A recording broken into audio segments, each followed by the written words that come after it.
Alors avant de rentrer dans les propriétés réelles très importantes comme nous l'avons fait quand nous avons introduit le maximum de vraisemblance, nous allons introduire ces propriétés bien sûr, mais juste avant cela, eh bien, il y a quelques notations qui sont indispensables ou du vocabulaire à comprendre afin de pouvoir écrire correctement et mathématiquement ces différentes propriétés de l'estimateur du maximum de vraisemblance. Et je commence tout de suite avec ces outils associés.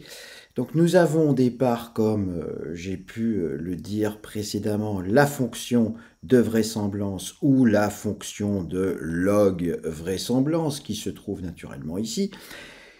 Cette log densité qui se trouve ici, eh bien, on peut la dériver ou en calculer le gradient. Calculer le gradient par rapport aux paramètres. En unidimensionnel, ça signifie dériver par rapport aux paramètres considérés. Eh bien, ça nous donne la fonction score. U de xi θ, là, il s'agit de la fonction score pour la log densité pour la donnée xi, pour l'observation ici, pour la variable aléatoire xi. Et puis on a une version, si vous voulez, échantillon de cette fonction score, où là c'est la somme de toutes les fonctions score pour chacune des données. Donc la somme des dérivées des gradients par rapport aux paramètres de la log densité, du logarithme de la densité paramétrique considérée. On a ça donc pour les dérivées premières, score petit u pour une densité, pour une log densité, ou version échantillon de cela que nous noterons grand U à 10n. Et on fait pareil pour la Hessienne Hn de θ, où il s'agira des dérivées secondes des gradients avec cet exposant 2 ici qui permet de dire que nous avons une Hessienne, que nous avons des dérivées secondes de la log vraisemblance, autrement dit une somme des dérivées secondes de petit h de xi θ pour chaque xi, dériver toutes les dérivées secondes donc par rapport aux différents paramètres du vecteur θ. Nous avons donc la version donnée, si vous voulez, la version variable aléatoire, dirais-je, donc la version pour un seul xi, pour un seul x,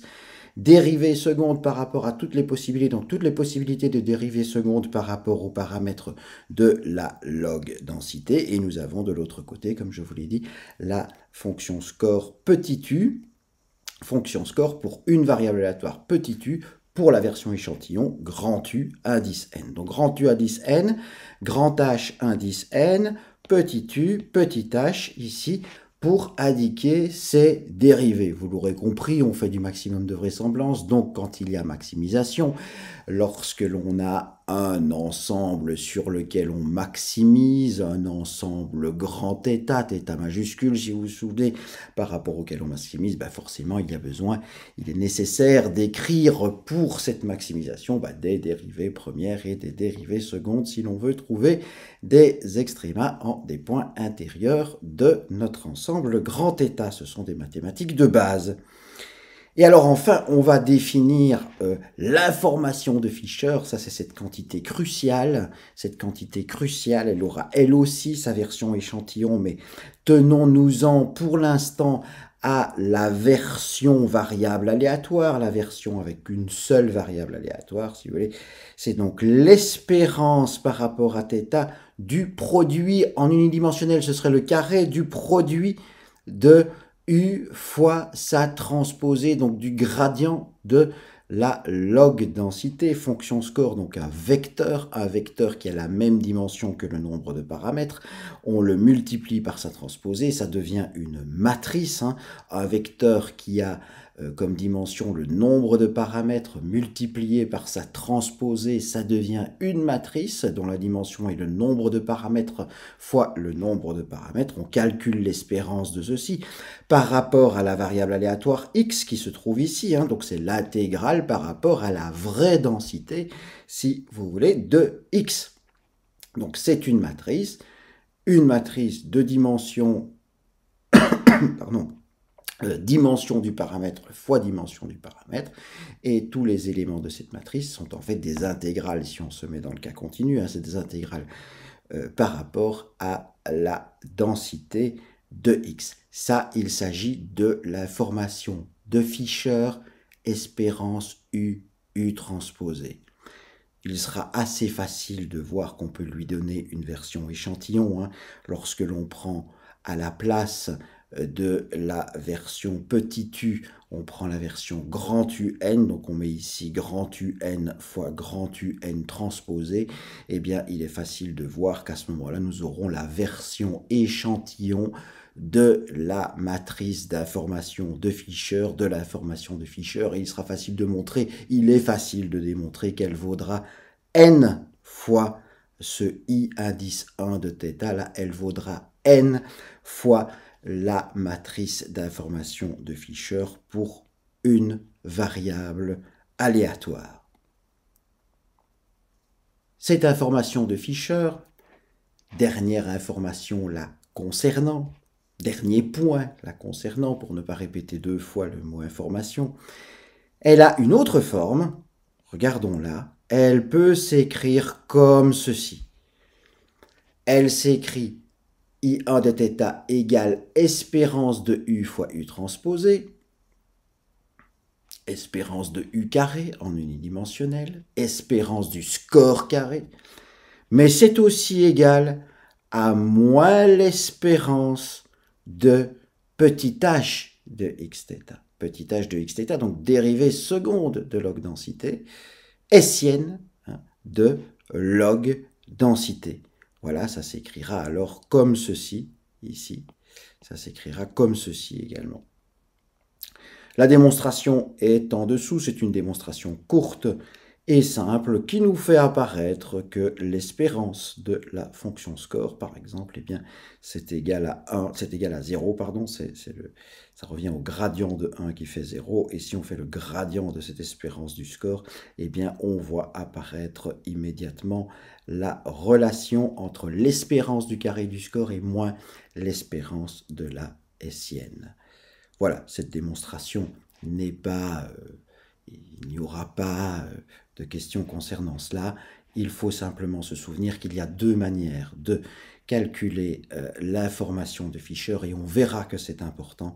Il y a deux manières de calculer cette information de Fisher, l'espérance du score carré ou moins l'espérance de la hessienne pour une variable aléatoire x. Et donc notre estimateur du maximum de vraisemblance, la notation, eh bien, c'est bien sûr, nous garderons, bien sûr il s'agit de la valeur de θ qui va maximiser la vraisemblance ou la log vraisemblance. Il s'agit, le logarithme est une fonction croissante, elle a donc le même maximum que la fonction de départ elle-même, et donc on va aller chercher ici, on va le noter, θ chapeau n, on va faire attention aux notations, hein. On va noter θ chapeau n, cet estimateur du maximum de vraisemblance. L'argmax sur θ, c'est-à-dire le θ qui maximise la fonction de log vraisemblance. Et donc, bien entendu, une manière d'aller trouver ce maximum, c'est bien sûr d'aller calculer la dérivée première de la fonction de log vraisemblance. La dérivée première de la fonction de vraisemblance, eh bien, il s'agit de la version échantillon de la fonction score, dérivée première, gradient par rapport aux différents paramètres θ de la log densité, somme de ces gradients-là pour chacune des log densités en chaque donnée. Et donc ça, cela nous permet de pouvoir écrire, eh bien, le maximum en un point intérieur θ de la log vraisemblance, eh bien, il doit bien sûr satisfaire la condition de premier ordre, c'est-à-dire ce un de θn égale 0, c'est-à-dire version, si on veut l'écrire sur la version avec petit u pour une seule donnée, ben, la somme des scores en différents xi. Ce θn là, si vous voulez, ce θn là, c'est... On différencie un petit peu, vous voyez un peu la notion mathématique, hein, il y a, ça c'est l'estimateur de maximum de vraisemblance, on le met avec un chapeau, et puis on va chercher en quelque sorte les θn, hein, c'est-à-dire les solutions de cette équation, les solutions des zéros de cette équation. Et naturellement, parmi ces zéros-là, si on a un maximum en un point intérieur de grand θ, bah, le θ chapeau n doit se trouver parmi les θn qui réalisent les zéros. Le θn est un candidat qui réalise le zéro de grand un ici. Et bien forcément, le θn chapeau doit satisfaire également cette équation. C'est de la notation, hein. Fondamentalement, qu'est-ce que l'on fait? On prend la log vraisemblance et on la dérive par rapport à chacun de ces paramètres, de chacun des paramètres qui constituent la densité paramétrique que l'on pourra retrouver dans cette vraisemblance.